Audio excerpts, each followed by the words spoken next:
ನಾನು ಕಳೆದ ಈ ಸರ್ಕಾರ ಬಂದ ಮೇಲೆ 3 ರಾಜ್ಯಪಾಲರ ವಿಧಾನಮಂಡಲದ ಭಾಷಣ ಅಂತೇಳಿ ಇದೆ. 23, 24, 25. ಆ 3ರಲ್ಲೂ ಪಾರದರ್ಶಕ, ಅಭಿವೃದ್ಧಿ ಪಥ, ದೇಶದಲ್ಲೇ ಮಾದರಿ, ಈ 3 ಈ ಪದದಲ್ಲಿ ಕಾಮನ್ ಆಗಿ ತೋರಿಸಿದ್ದೀರ. ಅಂದ್ರೆ ರಾಜ್ಯಪಾಲರ ಕೈಯಲ್ಲಿ ನಮ್ಮ ಸರ್ಕಾರದ ಮುನ್ನೋಟ ಮತ್ತು ಹಿನ್ನೋಟ ಎರಡನ್ನೂ ಹೇಳಿದಿರ. ಹಿಂದೆ ಏನ್ ಮಾಡಿದಿರಿ, ಮುಂದೆ ಏನ್ ಮಾಡ್ತೀರಿ ಅಂತಾನು ಹೇಳಿದಿರಿ. ಇಲ್ಲಿ ನನಗನ್ಸೋ ಅಂಥದ್ದು, ರಾಜ್ಯಪಾಲರ ಕೈಯಲ್ಲಿ ಬರೀ ಸುಳ್ಳಿನ ಸರಮಾಲೆ, ಬರೀ ಸುಳ್ಳು ಸುಳ್ಳು ಸುಳ್ಳು ಸುಳ್ಳು ಬಿಟ್ರೆ ಬೇರೆ ಏನು ಕಾಣಿಸೋದೇ ಇಲ್ಲ. ಆದ್ರೆ ನಮ್ಮ ಕಾಂಗ್ರೆಸ್ಸಿನ ಸ್ನೇಹಿತರು ಸದಾ ಇದು ಏನು ಅವ್ರದ್ದೇನೋ ಪೇಟೆಂಟ್ ತಗೊಂಡಾಗೆ, ಈ ಯಾವುದು ಸಂವಿಧಾನದ ಪುಸ್ತಕ ಪೇಟೆಂಟು ಡೆಲ್ಲಿಯಲ್ಲಿ ಇಟ್ಕೊಂಡ್ರು, ಅದನ್ನ ನೋಡಿ ಇವರು ಇಟ್ಕೊಂಡ್ರು ಎಲ್ಲರೂ. ಏನೂ ಇರಲಿಲ್ಲ, ಅಲ್ಲ ಮಹಾರಾಷ್ಟ್ರದಲ್ಲೂ ಇಟ್ಕೊಂಡ್ರು. ನೋಡಿ, ಸಂವಿಧಾನದ ಒಂದು ಅರ್ಥವನ್ನ ನಮ್ಮ ಕಾಂಗ್ರೆಸ್ ಅವರು ಸರಿಯಾಗಿ ಅರ್ಥ ಮಾಡ್ಕೊಂಡಿಲ್ಲ ಅಂತ ಅನ್ಸುತ್ತೆ. ರಾಜ್ಯಪಾಲರ ಹುದ್ದೆ ಒಂದು ಸಂವಿಧಾನದ ಘನತೆ ಗೌರವವನ್ನ ಎತ್ತಿ ಹಿಡಿಯುವಂತ ಹುದ್ದೆ. ನಾವೇನೇ ಸರ್ಕಾರ ಆದೇಶ ಮಾಡಿದ್ರು ಕೂಡ ಗವರ್ನರ್ ಸೈನ್ ಆಗಿಲ್ಲ ಅಂದ್ರೆ ಆದೇಶ ಆಗದೇ ಇಲ್ಲ. ನಮ್ಮ ಎಲ್ಲ ಇಲ್ಲಿ ಕೂತಿರೋರೆಲ್ಲ ಪ್ರಿಯಾಂಕಾ ಇಂದ ಹಿಡಿದು ಎಲ್ಲರೂ ಕೂಡ ಅವರೇ ಪ್ರಮಾಣ ವಚನ ಬೋಧನೆ ಮಾಡಿರೋದು ಇವರಿಗೆಲ್ಲ. ಅದಾದ್ಮೇಲೆ ಇವ್ರು ಮಂತ್ರಿ ಆಗಿರೋದು. ಅದಾದ್ಮೇಲೆ ರಾಜಭವನದ ಪುಸ್ತಕಕ್ಕೆ ಸೈನ್ ಹಾಕಿದ್ರು. ಆ ಸೈನ್ ಹಾಕದ್ಮೇಲೆ ಇವ್ರು ಮಂತ್ರಿ ಆಗೋದ್ರು. ಮುಖ್ಯಮಂತ್ರಿಗಳಿದಾರಲ್ಲ, ಅವರು ಇಲ್ಲಿಗೆ ಮಾತ್ರ ಶಾಸಕಾಂಗ ಇದೆಯಲ್ಲ, ಇಲ್ಲಿಗೆ ಮಾತ್ರ ಅವ್ರ ನಾಯಕರು. ಗವರ್ನರ್ ಇದಾರಲ್ಲ, ನ್ಯಾಯಾಂಗಕ್ಕೂ ಅವರೇ ಬೋಧನೆ ಮಾಡುವಂಥದ್ದು. ಜಡ್ಜ್ಗಳು, ಚೀಫ್ ಜಸ್ಟಿಸು ಅವರೆಲ್ಲ ಪ್ರಮಾಣ ವಚನ ತಗೊಬೇಕಾದ್ರೆ ಮುಖ್ಯಮಂತ್ರಿಗಳು ಹೋಗಿ ಬೋಧನೆ ಮಾಡಲ್ಲ, ಗವರ್ನರೇ ಬೋಧನೆ. ಅಂದ್ರೆ ಎಲ್ಲ ಕರ್ನಾಟಕದಲ್ಲಿರೋ ಎಲ್ಲ ಅಂಗಗಳಿಗೂ ಅವರೇ ಚೀಫ್. ನೀವು ಒಂದು ರೀತಿ ಅವರಿಗೆ ಅವಮಾನ ಮಾಡ್ತಾ ಇದ್ದೀರಾ, ಈಗ ಅಪಮಾನ ಮಾಡ್ತಾ ಇದ್ದೀರಾ, ಅವ್ರಿಗಿದ್ದಂಥ ಅಧಿಕಾರಗಳನ್ನ ಕಸಿತಾ ಇದ್ದೀರಾ. ಈಗ ನ್ಯಾಚುರಲ್ ಆಗಿ ಅವರಿಗೆ ಯೂನಿವರ್ಸಿಟಿಗಳಲ್ಲಿ ಕುಲಪತಿಯಾಗಿ ಕೆಲಸ ಮಾಡುವಂಥದ್ದು, ಅದರ ಆಗುವೋಗಳನ್ನ ನೋಡುವಂಥದ್ದು, ಇವೆಲ್ಲ ಅವ್ರಿಗೆ ಇದ್ದಂಥದ್ದು.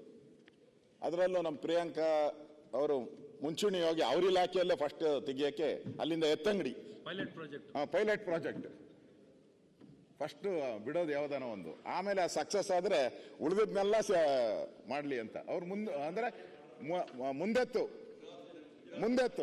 ನಾನು ಕರ್ನಾಟಕದ ಮಾತಾಡ್ತಾ ಇದ್ದೀನಿ, ನಾನು ಗುಜರಾತ್ ಮಾತಾಡಿದಾಗ ಬನ್ನಿ ಗುಜರಾತ್ ಅಲ್ಲಿ ಮಾತಾಡೋಣ, ಅಲ್ಲಿ ನಿಮ್ಮ MLA ಗಳವರೇ ಹೇಳಿ. ಅಲ್ಲಿ ಅಲ್ಲ, ಗುಜರಾತ್ ಅಲ್ಲೂ ಯಾವ್ದೋ ಒಂದು ವಿಶೇಷವಾಗಿರೋಂಥ ವಿಶ್ವವಿದ್ಯಾನಿಲಯ ತಗೊಂಡು ಇಡೀ ರಾಜ್ಯದ ವಿಚಾರದಲ್ಲಿ ಮಾತಾಡ್ತಿದ್ದಾರೆ. ಅಲ್ಲೆಲ್ಲೂ ಒಂದೇ ಒಂದು ಯೂನಿವರ್ಸಿಟಿ ಸನ್ಮಾನ್ಯ ರಾಮಲಿಂಗಾರೆಡ್ಡಿ ಅವರೇ ಅಲ್ಲ, ಅದೇ ರೀತಿ ಅಲ್ಲ. ನಿಮ್ಮ ಈಗ ಇಡೀ ರಾಜ್ಯದಲ್ಲಿರುವಂತ ಎಲ್ಲಾ ವಿಶ್ವವಿದ್ಯಾನಿಲಯದ್ದು ಏನೊಂದು ಕುಲಾಧಿಪತಿಗಳಾಗಿದ್ದಾರಲ್ಲ ರಾಜ್ಯಪಾಲರು, ಅದನ್ನೆಲ್ಲ ಅಲ್ಲಾಡಿಸ್ಲಿಕ್ಕೆ, ಅದಕ್ಕೆ ಚ್ಯುತಿ ತರಲಿಕ್ಕೆ ಪ್ರಯತ್ನ ಇವತ್ತು ಸರ್ಕಾರದಿಂದ ಆಗ್ತಿದೆ. ಬಹಳ ಸ್ಪಷ್ಟವಾಗಿ ನಾನು ಒಂದ್ ಸ್ವಲ್ಪ ಏನ್ ದ್ವೇಷದಲ್ಲಿ ಏನಿಲ್ಲ, ನಿಮ್ಗೇನು ಅಧಿಕಾರ ಇದೆ ಅಂತ ನಡೆಸ್ತಾ ಇದ್ದೀರಾ, ಅದನ್ನ ನಾವೇನು ನಿಮ್ ತಿಳುವಳಿಕೆ ಮೂಡಿಸುವಂತ ಪ್ರಯತ್ನ ಮಾಡ್ತಾ ಇದ್ದೀವಿ. ನಿಮ್ಗೆ ಅಧಿಕಾರ ಇದೆ ಅಂತ ನಡೆಸ್ಕೊಂಡು ಹೋಗೋದು ಒಂದು ಭಾಗ ಆಯ್ತು. ಪ್ರಿಯಾಂಕಾ ಅವರೇ, ಒಟ್ಟು ನಾವೆಲ್ಲ ಬಂದಿರೋದು ರಾಜ್ಯದ ಜನರು ಒಳ್ಳೇದು ಮಾಡಬೇಕು ಅಂತ. ನಿಮ್ಮ ಪ್ರಗತಿ ಪರವಾಗಿ ನಾನು ಹೇಳಿದೆ ಅವತ್ತು, ಈ ರೀತಿ ಎಲ್ಲ ಒಂದ್ ಕಡೆ ಅಧಿಕಾರ ಅವರಿಂದ ಕಸ್ಕೊಳ್ಳೋದಲ್ಲ, ಒಂದು ಸುಧಾರಣೆ ತರಬೇಕು. ಈಗ 75 ವರ್ಷ 77 ವರ್ಷ ಆಗ್ತಾ ಬರ್ತಿದೆ. ಬೋರ್ಡ್ ಆಫ್ ಗವರ್ನರ್ ಕಾನ್ಸೆಪ್ಟು ನಾವೇ ಇದೆ ಖಾಸಗಿ ಯೂನಿವರ್ಸಿಟಿಗಳಿಗೆ ಬೋರ್ಡ್ ಆಫ್ ಗವರ್ನರ್ ಕಾನ್ಸೆಪ್ಟ್ ಕೊಡ್ತಿರ್ತೀವಿ ಅಂತ ಪ್ರಗತಿ ಪರವಾಗಿ ತಗೊಳ್ಳಿ. ಇವತ್ತೇನು ರಾಜ್ಯಪಾಲರ ವಿಚಾರದಲ್ಲಿ ನಮ್ಮ ಸನ್ಮಾನ್ಯ ಪ್ರತಿಪಕ್ಷ ನಾಯಕರು ಹೇಳ್ತಿದ್ದಾರೆ ಬಹಳ ಸ್ಪಷ್ಟವಾಗಿ, ಅಂತ ಉನ್ನತ ಸ್ಥಾನದ ಅಂತ ವ್ಯಕ್ತಿಗೇನೆ ಆಸ್ಥಾನಕ್ಕೆ ಚ್ಯುತಿ ಬರೋ ರೀತಿಯಲ್ಲಿ ನಡ್ಕೋತಾ ಇದ್ದಾರೆ ಎಲ್ಲ ವಿಚಾರದಲ್ಲೂ. ಅದು ಅವರ ಚಾನ್ಸಲರ್ ಸ್ಥಾನ ಕಿತ್ಕೊಳ್ಳುವಂಥದ್ದಾಗಲಿ ಅಥವಾ ಅವರ ಸ್ಥಾನಕ್ಕೆ ಧಕ್ಕೆ ಬರುವಂಥದ್ರಲ್ಲಿ ಅವರ ವರ್ತನೆ ಆಗಲಿ, ಅವರಿಗೆ ಬೆದರಿಕೆ ಹಾಕೋದು, ಅವರಿಗೆ ಬೆದರಿಕೆ.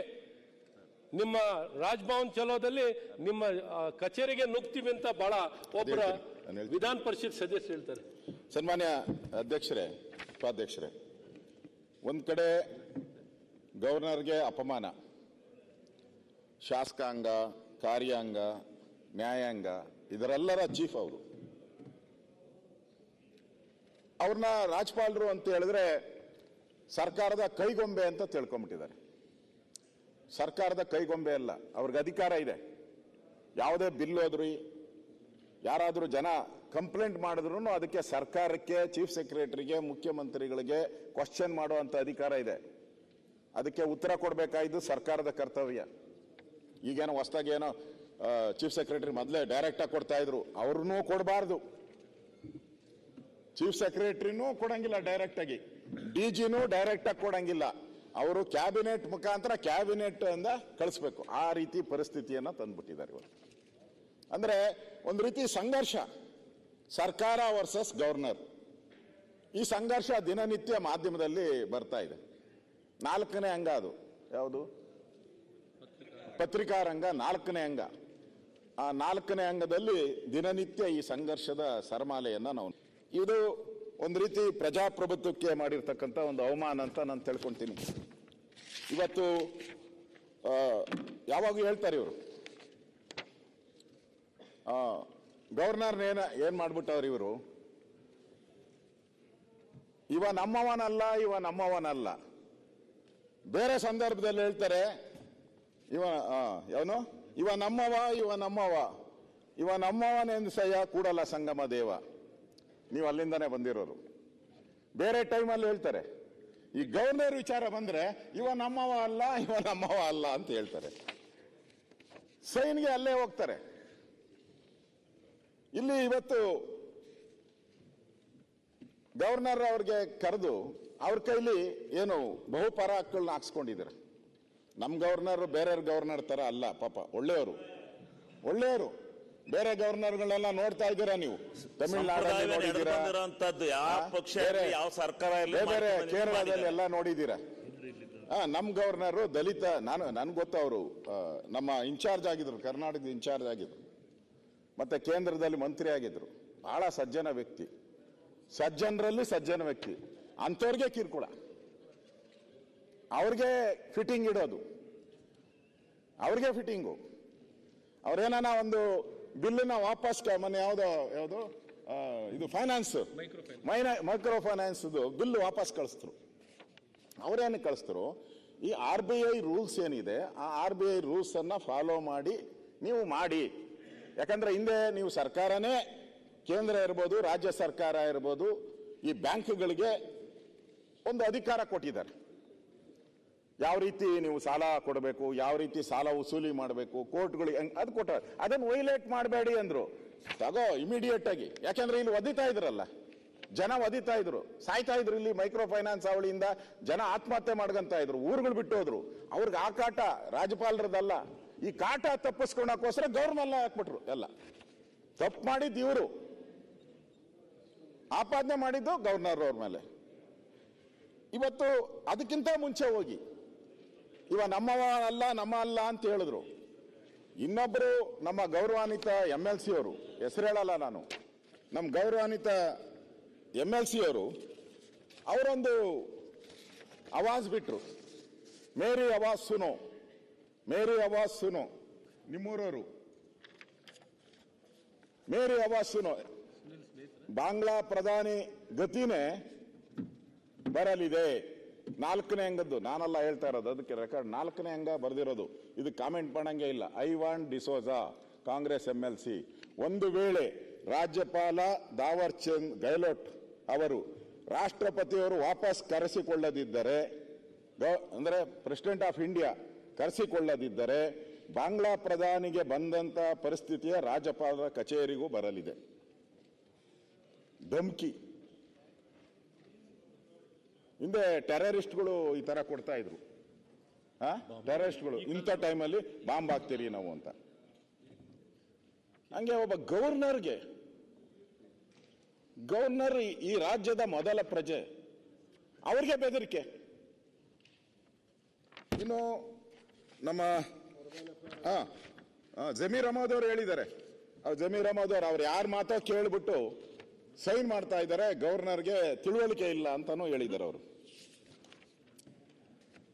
ಈ ತರ ಅವ್ರಿಗೆ ಅವಮಾನ ಮಾಡ್ತಾ ಇವತ್ತನ್ನ ಗವರ್ನರ್ಗೆ ಏನಿಟ್ಟಿದ್ದಾರೆ, ನೀನು ಎಜುಕೇಶನ್ ಮಿನಿಸ್ಟ್ರು, ಘಟಿಕೋತ್ಸವಕ್ಕೆ ಮಾತ್ರ ಬರಬೇಕು. ಈಗ ಪ್ರಿಯಾಂಕಾ ಖರ್ಗೆ ಅವರು ಹೋಗಿ ಕರೆದ್ರೆ ಅವ್ರಿಗೇನು ವೈಸ್ ಚಾನ್ಸಲರ್ ನೇಮಕ ಮಾಡೋ ಅಧಿಕಾರನೇ ಇರಲ್ಲ. ಬಂದು ಘಟಿಕೋತ್ಸವದಲ್ಲಿ ಆ ಕೋಟ್ ಹಾಕೊಬೇಕು, ಕೋಟ್ ಹಾಕೊಂಡು ಕೂತ್ಕೊಂಡು ಅವ್ರು ಕೊಡೋ ಕಾಫಿ ತಿಂಡಿ ತಿನ್ಕೊಂಡು ಸೀದಾ ಹೋಗ್ಬೇಕು. ರಾಜ್ಯಪಾಲರು ವಿಶ್ವ ಮಸೂದೆ 2025 ಸಿದ್ಧ, ಬಜೆಟ್ ಅಧಿವೇಶನದಲ್ಲಿ ಮಂಡನೆ, ರಾಜ್ಯಪಾಲರಿಗೆ ಘಟಿಕೋತ್ಸವದಲ್ಲಿ ಮಾತ್ರ ಅವಕಾಶ. ಇದು ಸರ್ಕಾರದ ನಡೆ, ರಾಜ್ಯಪಾಲರ ಕಿಡಿ. ಇನ್ನೊಂದು ಇದರಲ್ಲಿ ಇವ್ರ ನಡೆ, ಅವ್ರ ಕಿಡಿ. ಅಂದ್ರೆ ಸೌಹಾರ್ದಯುತವಾಗಿ ಈ ಸರ್ಕಾರ ಮಾಡ್ತಾ ಇದೆಯಾ ಅಂತ, ಪಾರದರ್ಶಕ, ಸಂವಿಧಾನ ಇವೆಲ್ಲವನ್ನ ಹೇಳ್ತಾ ಇದಾರಲ್ಲ, ಎಲ್ಲಿ ನಡೀತಾ ಇದೆ ಇವತ್ತು? ಈ ಒಂದು ಸೇಡಿನ ರಾಜಕಾರಣದಿಂದ ಕರ್ನಾಟಕದಲ್ಲಿ ಈ ಸುಳ್ಳು ಹೇಳುವಂತ ಒಂದು ಸರ್ಕಾರ, ಸುಳ್ಳಿನ ಡಿಕ್ಷನರಿಯನ್ನೇ ಇಟ್ಕೊಂಡ್ಬಿಟ್ಟಿದ್ದಾರೆ ಇವರು. ನನ್ಗನ್ಸ್ತೈತೆ ಗವರ್ನರ್ ಅವ್ರನ್ನ ಕರೆದು ಅವ್ರ ಕೈಲಿ ಈ ಸರ್ಕಾರ ಇಂತಿಂತ ಗನಂದಾರಿ ಕೆಲಸ ಮಾಡಿದೆ ಅಂತ ಹೇಳಿದ್ದಾರೆ. ನನಗೆ ಒಂಥರ ಜನಗಳಿಗೆ, ನಮಗೆಲ್ಲ ಒಂಥರ ಭ್ರಮೆ ಆಗ್ತಾ ಇದೆ ಈ ಸರ್ಕಾರದ ಬಗ್ಗೆ. ಈ ಸರ್ಕಾರ ಏನಾಗಿದೆ ಅಂತ ಹೇಳಿದ್ರೆ, ಗವರ್ನರ್ ಅವ್ರನ್ನ ಕರೆಸಿ ಭಾಷಣ ಓದಿಸಿದ್ದಾರೆ. ಈ ಸರ್ಕಾರ ಕನ್ನಡಿ ಮುಂದೆ, ಅಂದ್ರೆ ಕನ್ನಡಿಯ ಗಂಟು ಅಂತೀರಿ ನಾವು, ಕನ್ನಡಿಯ ಗಂಟು, ಕನ್ನಡಿ ಮುಂದೆ ನಿಂತ್ಕೊಂಡ್ಬಿಡೋದು. ಕನ್ನಡಿ ಮುಂದೆ ನಿಂತ್ಕೊಂಡು ಕನ್ನಡಿನ ಕೇಳೋದು, ನಾನು ಹೆಂಗಿದ್ದೀಯಾ ಅಂತ. ಅದಕ್ಕೆ ಕನ್ನಡಿ ಏನು ಹೇಳ್ತೈತೆ? ಮಿರರ್. ಆ ಮಿರರ್ ಕನ್ನಡಿ ಏನು ಹೇಳ್ತೈತೆ ಅಂದ್ರೆ, ನೀನು ಹೇಗಿದ್ದೀಯಾ ಅಂತ ಹೇಳಿದ್ರೆ, ನೀನು 7 ಸಪ್ತ ಸಾಗರಗಳನ್ನ ದಾಟಿ, ಅಲ್ಲೊಂದು ದ್ವೀಪ ಇದೆ, ಸಪ್ತ ಸಾಗರಗಳಲ್ಲಿ ಒಂದು ದ್ವೀಪ ಇದೆ, ಅಲ್ಲೊಬ್ಬ ರಾಜಕುಮಾರಿ, ರಾಜ್ಕುಮಾರ್ ಪಿಕ್ಚರ್, ರಾಜ್ಕುಮಾರ್, ಆ ದ್ವೀಪದಲ್ಲಿ ಒಬ್ಬ ರಾಜಕುಮಾರಿ, ಅಷ್ಟು ಸುಂದರವಾಗಿದ್ದೀಯಾ ಅಂತ ಹೇಳ್ತಾರೆ. ಅಂದ್ರೆ ಕನ್ನಡಿ ಮುಂದೆ ನಿಂತಾಗ ನೀವು ಏನು ಹೇಳ್ತತೆ ಅದನ್ನ ಎಳ್ಕೊಂಡಿದ್ದೀರಾ. ನೀವು ಜನದ ಮುಂದೆ ನಿಂತಿಲ್ಲ. ನೀವು ಜನದ ಮುಂದೆ ಹೋದ್ರೆ ಇವತ್ತು ನೀವು ಸೋಷಿಯಲ್ ಮೀಡಿಯಾ ನೋಡಿ, ಮಾಧ್ಯಮ ನೋಡಿ, ದಿನ ಮಾಧ್ಯಮದಲ್ಲಿ ಏನ್ ಬರ್ತಾ ಇದೆ? ದಿನನಿತ್ಯ ಇದೆ ಸರ್ಕಾರ, ಅಲ್ಲಿ ಆತ್ಮಹತ್ಯೆ, ಇಲ್ಲಿ ರೈತರ ಆತ್ಮಹತ್ಯೆ, ಅಲ್ಲಿ ಬ್ಯಾಂಕ್ ದರೋಡೆ, ಮುಳುಗುತ್ತಿರುವ ಬೆಂಗಳೂರು. ಬರ್ತಾರೆ ಬರ್ತಾರೆ ಬರ್ತಾರೆ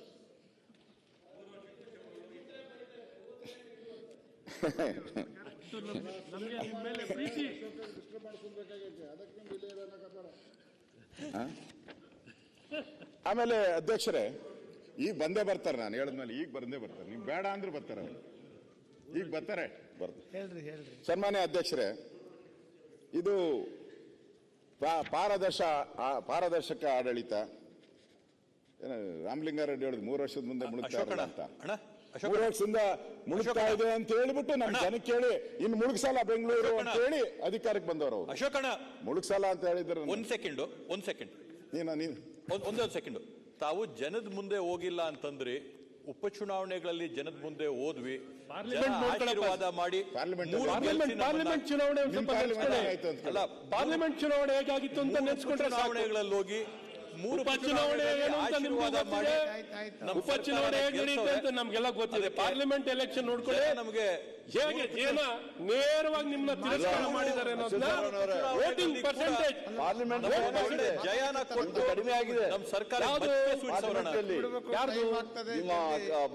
ಅಲ್ಲ, ನಿಮ್ದು ಈಗ ನೀವು ಅಧಿಕಾರದಲ್ಲಿ ನ್ಯಾಷನಲ್ ಲೆವೆಲ್ ಅಲ್ಲಿ ನಿಮ್ಗೆ ಎಷ್ಟು ಇದಿತ್ತು, ಈಗ ಎಷ್ಟಿದೆ? ಅಲ್ಲ ಸರ್, ಕರ್ನಾಟಕ ರಾಜ್ಯದ ಮಾತಾಡಿ.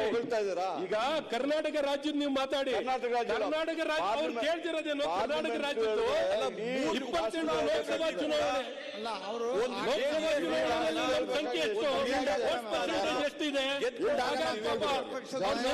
ಬರೀ ಉಪಚುನಾವಣೆ ಜೆಡಿಎಸ್ ನಮ್ಗೆ ಹಾಗಾಗಿ 3 ಉಪಚುನಾವಣೆಗಳು ರಜೆಗಳು. ಹಾಗಾಗಿ ನಿಜವಾದ ಪರಿಸ್ಥಿತಿ ನಿಮ್ಗೆ ಗೊತ್ತಿದೆ, ಮತದಾರರು ನಿಜವಾದ ಪರಿಸ್ಥಿತಿ ಗೊತ್ತಿದೆ. ಹಾಗಾಗಿ ವೋಟ್ ಹಾಕ್ಸಿ ಗೆಲ್ಸಿದ್ದಾರೆ. ಆಗ್ಲೂ ಬೈ ಎಲೆಕ್ಷನ್ ನಾವು ಕಳೆದ ನಮ್ಮ ಸರ್ಕಾರದಲ್ಲಿ 18 ಗೆದ್ದಿದ್ದೀವಿ. ಆಯ್ತು ಕೂತ್ಕೊಂಡು ಮಾತಾಡ್ತಾರೆ. ಆಗಿನ ಕಾಲದಲ್ಲಿ ಎಲ್ಲಾನು ಇತ್ತು ಸರ್, ಕಾಲಚಕ್ರ. ಅವಾಗ ನೀವೇ ಹೇಳ್ತಾ ಇದ್ರಲ್ಲ, ಅಲ್ಲಿ ಇಲ್ಲಿದ್ದಾಗ ಒಂದ್ ಕಾಲದಲ್ಲಿ ಕಾಂಗ್ರೆಸ್ ಅಲ್ಲಿ ಲ್ಯಾಂಪ್ ಪೋಸ್ಟ್ ಕೊಟ್ಟರು ಗೆಲ್ತಾ ಇದ್ರು. ಈಗ ಅವಾಗ ನಿಮ್ ನಡೆದಿದೆ ಅಂತ ಹೇಳ್ತಾ ಇದ್ರೆ, ಈಗ ನಿಮ್ ಪರಿಸ್ಥಿತಿ ಏನಿದೆ ಅಂತ ಕೇಳ್ತಾ ಇರೋದಷ್ಟೇ. ನಮ್ಮ ಪರಿಸ್ಥಿತಿ ಏನಾಗಿದೆ? ಲೋಕಸಭಾ ಏನಾಯ್ತು, ಇದು ಇಲ್ಲಿ ಕರ್ನಾಟಕದಲ್ಲಿ ಏನಾಗ್ತಾ ಇದೆ, ಪರಿಸ್ಥಿತಿ ಏನಾಗಿದೆ ನೋಡ್ಕೊಂಡ್ರೆ ಪ್ರತಿಪಕ್ಷ ಸ್ಥಾನ ಗೊತ್ತಾಗ್ತದೆ. ಇಲ್ಲೇ ಅಲ್ಲ, ಪ್ರತಿಪಕ್ಷದ ಪ್ರತಿಪಕ್ಷ ಸ್ಥಾನನೂ ಸಹ ಏಕ್ದಮ್ ಅಲ್ಲ ಈ ಬಾರಿ ಬಿಡಿ. ಸ್ವಲ್ಪ ಎಲ್ಲ ಪರಿಸ್ಥಿತಿಗೆ ಅಲ್ಲ ಇಲ್ಲ, ಯಾವ ಮುಖ ಇಟ್ಕೊಂಡು ಮಾತಾಡ್ತೀರಾ? ಇವತ್ತು ರೀಜನಲ್ ಪಾರ್ಟಿ ಆಗ್ಬಿಟ್ಟಿದ್ದೀರಾ ನೀವು. ನೋ ಮೋರ್ ಇವರೇ ನ್ಯಾಷನಲ್ ಪಾರ್ಟಿ, ರೀಜನಲ್ ಪಾರ್ಟಿ. ತೆಲಂಗಾಣದಲ್ಲಿ ಇದ್ದೀರಾ, ಮಹಾರಾಷ್ಟ್ರದಲ್ಲಿ ಏಕಸಾಥ್ ಶಿಂದೆ ಬಿಟ್ರೆ ಇಲ್ಲ, ತಮಿಳುನಾಡಿನಲ್ಲಿ ಇದ್ದೀರಾ, ಯಾವ ಪರಿಸ್ಥಿತಿಯಲ್ಲಿ ಇದ್ದೀರಾ? ನಾರ್ತ್ ಈಸ್ಟ್ ಅಲ್ಲೂ ಕಾಂಗ್ರೆಸ್ ಬೇಕಾಗಿತ್ತು ನಿಮ್ಗೆ, ಕಾಂಗ್ರೆಸ್ ಮಧ್ಯಪ್ರದೇಶದಲ್ಲೂ ಕಾಂಗ್ರೆಸ್ ಬೇಕಾಗಿತ್ತು ನಿಮ್ಗೆ, ಗುಜರಾತ್ ನಲ್ಲೂ ಕೂಡ ಎಷ್ಟು ಜನಕ್ಕೆ ಆಪರೇಷನ್ ಕಮಲ ಮಾಡಿ ತಗೊಂಡಿದ್ದೀರಾ? ಸ್ವಲ್ಪ ಮೇಲೆ ನೀವು ಮಾತಾಡ್ತಾ ಇದ್ದೀರಾ.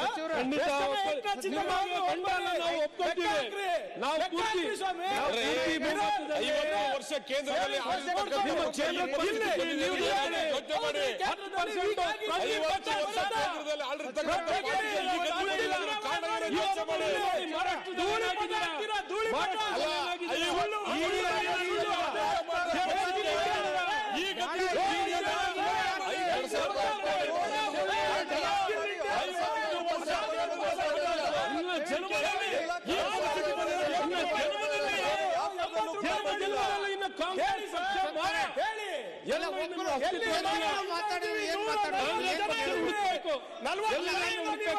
ನೀವು ಕೂತ್ಕೊಳ್ಳಿ. ಇಲ್ಲ ಅದಕ್ಕೆ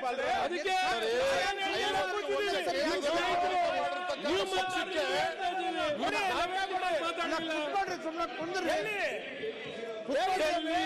ಡೆಲ್ಲಿ ಮಾರ್ಕ್ಸ್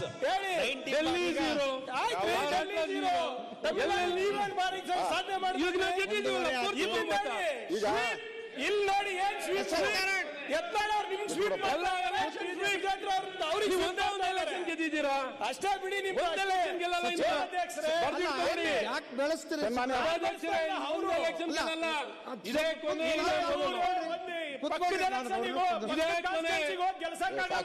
ಮೋದಿ ಗುಣಗಾನ ಮಾಡ್ಬಿಟ್ಟು ಇಲ್ಲ ಅಂತಾರೆ ನಮಗೆ. ಹೇಳ್ರಿ, ಅದಕ್ಕೆ ಏನಾಯ್ತು? ಬಹಳ ಚೆನ್ನಾಗಿ ನಾನು ಈ ಸರ್ಕಾರ ಡಬಲ್ ಇಂಜಿನ್ ಮಾತಾಡ್ತಾ ಇದೆ. ಈ ಸರ್ಕಾರ ಇದ್ರ ಬಗ್ಗೆ ಸರ್ಕಾರ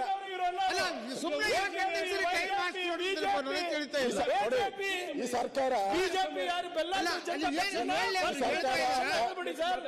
ಸರ್ಕಾರ ಸಿಂಪಲ್ ಆಗಿ ಈ ಸರ್ಕಾರ ಮುಗಿಸ್ರಿ. ಖರ್ಗೆ ಅವರೇ ಜಾಸ್ತಿ ಮಾತಾಡ್ಬೇಕು ಇವಾಗ, ಸ್ವಲ್ಪ ಬಹಳ ಜಾಸ್ತಿ ಅದಕ್ಕೆ ನನ್ನ ಹೆಸರು ತಗೊಂಡಿದ್ದೀರಾ, ಎದ್ದಿಲ್ಲ. ಯಾಕಂದ್ರೆ ಗವರ್ನರ್ ಬಗ್ಗೆ ಹೇಳ್ತಾ ಇದ್ರಿ, ನಮ್ಮ ಯಾವ್ದು ಯೂನಿವರ್ಸಿಟಿ ಬಗ್ಗೆ ಹೇಳ್ತಾ ಇದ್ರಿ. ಯುಪಿ ನಲ್ಲೂ ಹಂಗೆ ಇದೆ, ಗುಜರಾತ್ ಅಲ್ಲಿ ಹಂಗಿದೆ, ಮಹಾರಾಷ್ಟ್ರದಲ್ಲಿದೆ.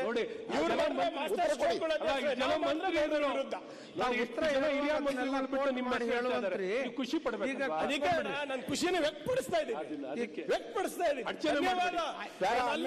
ಹೋಗಕ್ಕೂ ಕಾಯಲ್ಲ ನೀವು. ಸನ್ಮಾನ್ಯ ಅಧ್ಯಕ್ಷರೇ, ಬನ್ನಿ.